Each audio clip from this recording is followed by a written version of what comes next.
UK's decision to drop its demand for access to Apple users' encrypted data was a result of overwhelming pressure and the serious consequences of continuing the fight.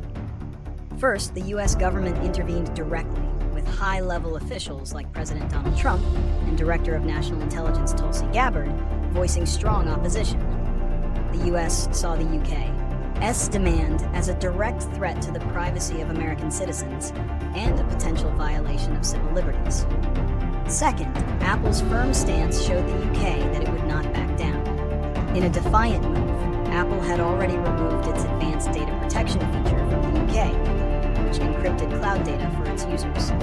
This was a clear signal that the company would rather harm its own business in the UK than compromise the security of its global user base. Finally, the demand faced significant legal and public pushback. Privacy advocates and tech groups challenged the order in court, bringing the secret order to public light and creating a firestorm of controversy.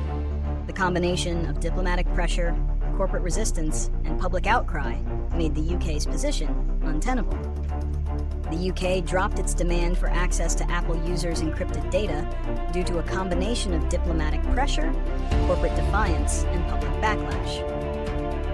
The US government, led by President Donald Trump and Director of National Intelligence Tulsi Gabbard, was a major factor. The US strongly opposed the UK's order, arguing that it would have encroached on the civil liberties and privacy of American citizens. Months of high-level engagement between the two nations led to the UK agreeing to drop the mandate to avoid a major diplomatic conflict. Another key reason was Apple's firm and very public resistance. The company had already removed its advanced data protection feature from the UK market rather than comply with the government's demand to create that. This move demonstrated Apple's unwavering commitment to its security standards and signaled that it would not cooperate, effectively daring the UK to press the issue further.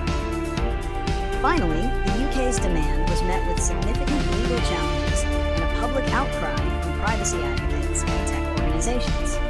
These groups brought the secret government order into the public domain, creating a firestorm of controversy. The combination of these factors made the UK's position untenable, forcing it to reverse course. The UK's decision to back down on its demand for Apple's encrypted data sets a significant precedent that will have lasting global effects. The most likely prediction is that this marks a turning point, strengthening the position of tech companies and privacy advocates against similar government demands worldwide. The public, corporate, and diplomatic resistance shown in this case will serve as a powerful playbook for other countries, making it much harder for nations with weaker international influence to force companies to create backdoors. In the short term, we can expect to see Apple restore its advanced data protection feature for UK users. This would be a crucial step to rebuild trust with consumers and signal that its defiance paid off. Looking ahead, this outcome could lead to a new phase of the crypto wars. While the UK has retreated in this instance, the legal authority under its Investigatory Powers Act remains on the books.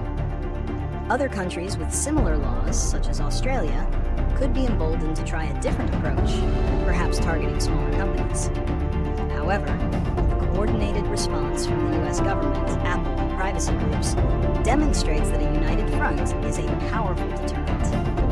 The ultimate prediction is that this incident will solidify the global tech industry's commitment to strong encryption, making it increasingly difficult for any single nation